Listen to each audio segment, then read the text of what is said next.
हाल चाल हैं आप लोगों के। आई होप आप लोग खैरियत से होंगे। मैं बिल्कुल ठीक। तो जनाब, जैसे कि इंट्रो से ही समझ आ गया होगा कि आज जो है वो मैं शादी पर भी गई हूँ और शॉपिंग पर भी गई हूँ। तो आज बहुत सारे काम किए हैं मैंने। तो जनाब, ये सुबह की इब्तिदा हो गई है तो सफाई भी हो रही है और साथ साथ ना मैं टीवी के ऊपर ये चैनल भी लगा देती हूँ। तो इससे ना बहुत अच्छा लगता है, एक बरकत, एक रौनक सी आ जाती है घर में कि अल्लाह का कलाम जो है वो घर में सुन रही हूँ मैं और काम भी कर रही हूँ।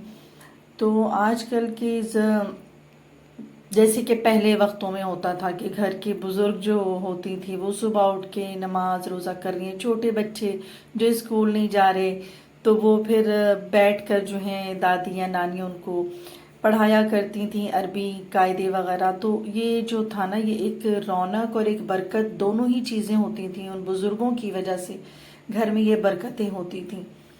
तो तेज़ तरीन दुनिया में सुबह हो जाती है और हम काम में ऐसे उलझ जाते हैं कि हम ये सारे काम ही भूल जाते हैं। लेकिन बस ये कि जब मैं लगा लेती हूँ टीवी पर तो मुझे खुद भी एक बहुत अच्छा सा एहसास होता है कि अल्लाह के नामों के और कलाम भी सुन रही होती हूँ। तो यहाँ पर ना कुरानी आयत चल रही होती हैं तो वो ना बहुत ही अच्छा लगता है। तो बस जनाब, यहाँ पर सुबह सुबह हो गई तो मैंने कहा कि आज लाइट जाने से पहले पहले ना मैं काफ़ी काम निपटा लेना चाह रही थी, क्योंकि आज जो है ना वो पहले से ही मैंने प्लान किया हुआ था कि आज मैं मार्केट भी जाना था, अपने बेटे के लिए शूज़ लेने थे तो मुझे उसके लिए भी जाना था, और आज शादी में भी जाना था। जो मेरी फैमिली फ्रेंड है एनी, बहुत अच्छी दोस्त, उनकी छोटी बहन की शादी, तो वहाँ भी जाना था और घर के भी इतने काम थे। तो मैंने कहा आज सुबह सुबह सबसे पहले जो है ना अब मैं लाइट जाने से पहले पहले अपने घर के काम निपटा लूँ। तो यहाँ पर जल्दी जल्दी मैं जो है ना खीर भी मैंने चढ़ा ली थी और दोपहर के लिए खाने की भी तैयारी मैंने स्टार्ट कर दी थी। तो यहाँ पर मैं खीर जिस तरह अमूमन बनाती हूँ कि पहले मैं शुगर को कैरमलाइज कर लेती हूँ और फिर उसके बाद उसमें दूध डालती हूँ। तो इस तरह जो है ना वो एक तो बहुत ही जल्दी खीर तैयार हो जाती है और बहुत ही अच्छी खुशबूदार खीर होती है। मतलब बहुत ज़्यादा दूध को जो है ना वो उसकी सिकाई की ज़रूरत नहीं होती है। तो बस यहाँ पर चावल मैंने ग्राइंड कर लिया, साथ में मैंने उसके अंदर 2-3 सब्ज़ इलायची और थोड़े से बादाम भी उसी के अंदर भी ना डालकर पीस लिया है। तो वो भी तैयार होने के मरहले में ही है। चावल मैंने चढ़ा दिया है। तो आज मुझे कुछ सादा सा ही खाना बनाना था, क्योंकि मेरे घर जो है ना बच्चों का ऑल टाइम फेवरेट जो है वो आलू है, और आलू को किसी भी फॉर्म में खिला दें बड़े खुश हो जाते हैं ना बच्चे। तो यहाँ पर अभी मैं ये सोच ही रही थी कि चावल और दाल के साथ में क्या बनाऊं, और गर्मी भी दोबारा से शुरू हो चुकी है। तो इस मौसम में जो है ना चावल दाल हो और साथ में उनकी सब्जी हो, भाजी हो, भुजिया हो, अचार हो, चटनी हो और ये फ्राइड जो हैं ये तली हुई मिर्चें हों, तो बस खाने का मज़ा ही आ जाता है। तो यहाँ पर मैं ये मिर्चें जो है ना तकरीबन मैं रोज़ ही बनाती हूँ। मेरे घर में इतनी ज़्यादा ये मिर्ची खाई जाती है। तो यहाँ पर बस मैंने ये किया कि मोटी मिर्चों को ना कट लगा लिया और ऑयल में इन्हें डाल दिया। बस थोड़ा सा जो है ना मैं इन्हें सौते करूँगी, बहुत ज़्यादा नहीं।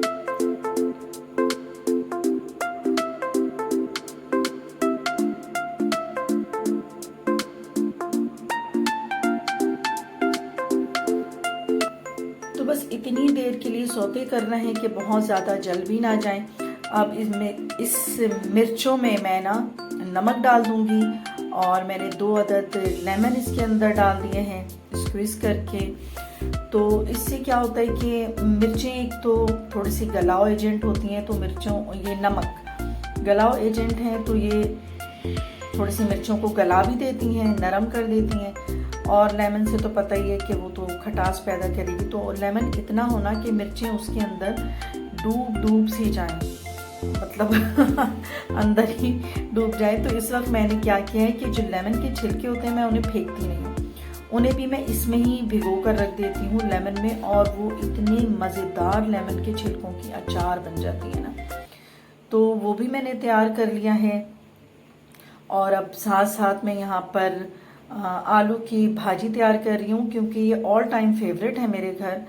और कुछ नहीं समझ आए अगर और बच्चों से पूछें क्या बनाना है, तो उनकी ये फरमाइश होती है कि आलू की भाजी बना दें, आलू का भुर्ता बना दें। मतलब आलू किसी भी फॉर्म में खा सकते हैं, फ्राइज़ बना दें, चिप्स बना दें। तो यहाँ पर बस मैं आलू की भुजिया बना रही हूँ, जो मेरे घर में इस टाइप की भुजिया खाई जाती है कि जो कि बहुत ही पसंद है मेरे बच्चों को और सबको भी ना। तो बस यहाँ पे मैंने जिस तरह से बारीक बारीक जो है ना आलू में कट लगा के आलू काट लिए, और इसके अंदर अब मैं नमक डाल दूंगी, साथ में कुटी मिर्च, थोड़ी सी हरी मिर्चें काट दूंगी 8-10, और इसके अंदर भुना कुटा जीरा भी डाल दूंगी। बस अब इसको ना खुले मुंह के पैन में मैंने डाला हुआ है, और इसी तरह ना थोड़ी सी आंच को मैं तेज ही रखूंगी और इनको इसी तरह फ्राई करना शुरू कर दूंगी। तो ये देखिए थोड़ी देर में जो है ना ये आलू फ्राई होना शुरू हो गए हैं। और इस तरह वाली जो ये भाजी और भुजिया है ना, ये मेरे घर में बहुत शौक से खाते हैं। इनको पराठों के साथ खाएं तो ये तो बहुत ही मज़ा आता है। मतलब अगर ये नाश्ते में पराठे, चाय और भाजी हो ना तो बहुत ही मज़ा आ जाता है। तो ये वाली भाजी बस मैंने यहाँ पे तैयार कर ली है। तो बस जी जोहर का टाइम हो गया था और मैं अभी नमाज पढ़ने के लिए खड़ी हो गई थी। बस दुआ है अपने रब से कि ए मेरे रब, क़यामत के दिन मेरी ख़ताएं माफ़ कर देना। लोग अपनी दुनिया की फ़िक्रों में लगे होते हैं, तो दीन की भी फ़िक्र करनी चाहिए। तो फ़िक्र की बात ये नहीं है कि आपने पूरे दिन में कम खाया या कम कमाया या इसके पास वसाइल नहीं थे। फ़िक्र की बात तो ये है कि आप पर सूरज तुलू होकर गुरूब हो जाती है और आप अल्लाह के आगे सजदा रेज ना हो सके। फिक्र तो ये है कि आप पर दिन तमाम हो जाए और आप कुरान को खोल कर भी ना पढ़ सको। फिक्र की बात तो ये है कि आप पर सुबह से शाम हो जाए और आपकी ज़बान इस्तग़फ़ार से भी महरूम हो जाए। तो यकीन माने कि जिन्हें फ़िक्र नहीं होती ना, तो फिर दुनिया की हर फ़िक्रों से ही आज़ाद हो जाते हैं।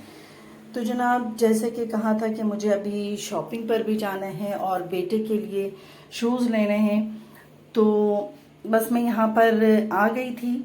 साथ जो है मेरी बेटी और भाई था, क्योंकि लड़कों के लिए शूज़ पसंद करना ना बहुत मुश्किल है। तो मैं साथ बेटी को भी ले आई, भाई भी साथ था, तो मैंने कहा इस तरह से बहुत आसानी हो जाएगी। तो यहाँ पर बस हम शूज़ ही देख रहे थे और मुख्तलिफ शॉप्स में जा रहे हैं, आ रहे हैं, लेकिन मुझे ऐसा सच ना इतनी वैरायटी मुझे इतनी समझ नहीं आ रही थी। तो अल्लाह अल्लाह करके बिलाखिर हमें एक शूज़ पसंद आ गया, हमने ले लिया। लेकिन साथ में भतीजा और भतीजी भी थे, तो ऐसा कैसे हो सकता है कि बच्चे जो हैं वो मार्ट ना जाएं, और मार्ट जाके जो हैं फिर उनकी खुशी की इंतहा नहीं होती है कि सब चीज़ उनके ना मतलब की होती है। तो बस यहाँ पर इन बच्चों को जो है ना लेके जाना बहुत मुश्किल होता है, क्योंकि वो एक एक जो है ना स्टैंड के आगे रुक रहे हैं और चीज़ें ले रहे हैं। तो जनाब वहाँ से शॉपिंग भी ख़त्म करके आ गई, चूँकि मैं कपड़े डाल कर गई थी मशीन में, तो वापसी पर मैंने जल्दी जल्दी कपड़े भी निकाल लिए। ड्राई हो चुके थे, तो मैंने कहा पहले मैं इन्हें तह करके रख दूँ, वरना फिर अगर वो मशीन में ही रह जाए ना तो फिर वो उनमें स्मेल हो जाती है।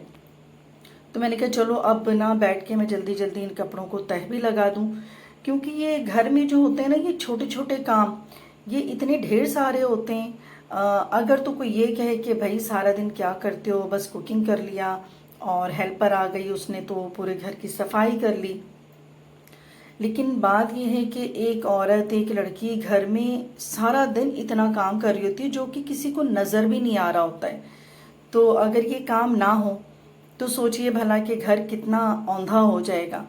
तो चलते फिरते घर की सफाई करना, कपड़ों को अपनी जगह पे रखना, धोना, उन्हें सुखाना, चले सुखाते नहीं है, फिर उसके बाद उन कपड़ों को अपनी जगहों पे रखना, ये भी एक काम होता है।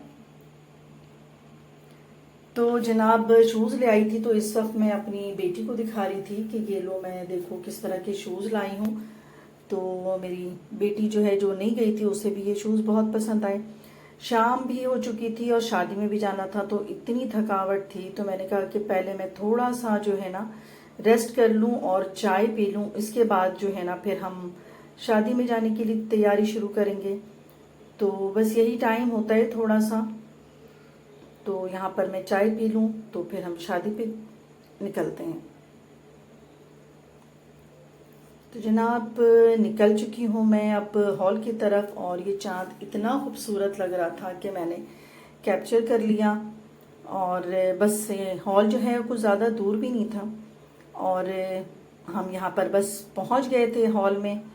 और मेरी ये जो बेस्ट फ्रेंड है एनी, इनकी छोटी बहन की शादी है।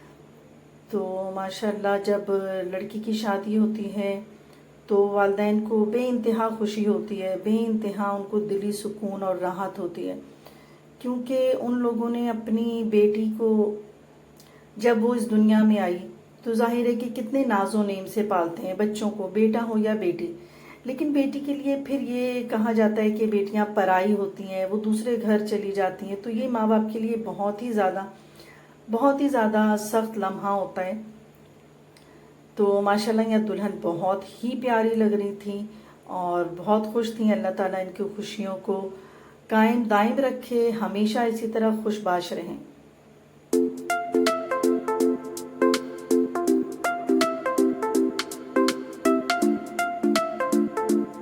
तो जनाब शादी में जो सबसे ज़्यादा खुश दिखते हैं वो बच्चे नज़र आ रहे होते हैं।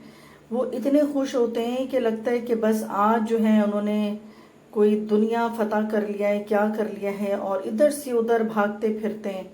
और मैं हमेशा ही शादियों में देखती हूँ कि सबसे ज़्यादा खुश जो होते हैं ना वो बच्चे होते हैं। तो अल्लाह फिर यही दुआ दूंगी कि इन बच्चों की खुशी को भी इसी तरह सलामत रखे। बच्चों की यही छोटी छोटी खुशियाँ होती हैं, इसमें ही वो बच्चे खुश हो जाते हैं।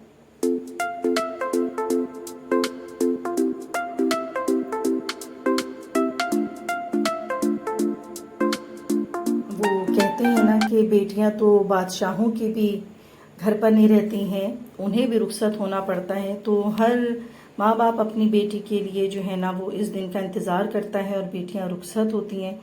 तो बेटी तो इतनी अहम चीज़ है कि जब हज़रत फातिमा तशरीफ़ लाती थी तो अल्लाह के महबूब हज़रत मोहम्मद सल्लल्लाहु अलैहि वसल्लम इस्तकबाल को खड़े हो जाते थे कि मेरी बेटी आई है। बेटियों के लिए एक बड़ा प्यारा सा शेर याद आ रहा है कि बेटियां सबके मुकद्दर में कहाँ होती हैं, घर जो खुदा को पसंद आए वहाँ होती हैं। तो जनाब जब यही बेटियां जब कुंवारी होती हैं तो अपने घर की रौनक होती हैं, और जब ससुराल चली जाती हैं तो वहाँ की जीनत बन जाती हैं। तो वहाँ की जीनत बनाने में भी माँ का किरदार बहुत अहम होता है कि हम अपनी बेटियों को ऐसी तरबियत करें कि वो अपने घर जाके अपना भी नाम रोशन करें, अपने वालिदैन का भी नाम रोशन करें। तो उनकी तरबियत जो है वो एक माँ का ही फ़र्ज़ होता है, और माँ ही को जो है ना वो बेटी को वो सबक सिखाना होता है कि वो अगले घर जाए तो किस तरह से लोगों को अहमियत दे। जैसे वो अपने माँ बाप की अहमियत दिया करती थी, वैसे ही वहाँ भी जो उसका हस्बैंड है उसके माँ बाप को वैसे ही अहमियत दे। वहाँ पर जो उनके भाई बहन हों उनको भी वो अपने भाई बहनों की तरह मोहब्बत करे। तो ये सारी चीज़ें मिलकर जो है ना उस लड़की की जो है उस ससुराल में शान बढ़ाते हैं। तो माँ बाप कैसे भी हों, अमीर हों गरीब हों, अपनी बेटी को हस्बे इस्तिताअत जहेज़ भी देते हैं, उसको सब चीज़ दे के रुखसत करते हैं। ख़ास तौर पे जब ये शादियों का खाना होता है तो मुझे बहुत अफसोस होता है। बहुत से लोग जो होता है ना वो खाने की बुराई कर रहे होते हैं, इतना सा खाना था, बस ये डिशेस थी। तो ये सोचना चाहिए कि बाप ने अपने जिगर का टुकड़ा दे दिया, साथ में वो इतनी चीज़ें देता है, जहेज़ देता है, फिर इतने लोगों के इंतज़ाम करता है। तो ये बहुत बड़ी बात होती है, बहुत बड़ा इम्तिहान होता है माँ बाप के लिए। अल्लाह ताला सबको सुरखुरू करे। तो जनाब यहाँ बातों बातों में खाना भी खुल गया, और खाना बेहद लजीज था, बहुत अच्छा था, सारे इंतज़ामात बहुत अच्छे थे यहाँ की। दुल्हन तो बेहद खुश थी माशाल्लाह, बहुत प्यारी लग रही थी। तो अल्लाह ताला इनकी खुशियों को नज़र ना लगाए, आमीन सुम्मा आमीन। बेटियां बहुत ही प्यारी होती हैं, अपने घर की शहजादी होती हैं।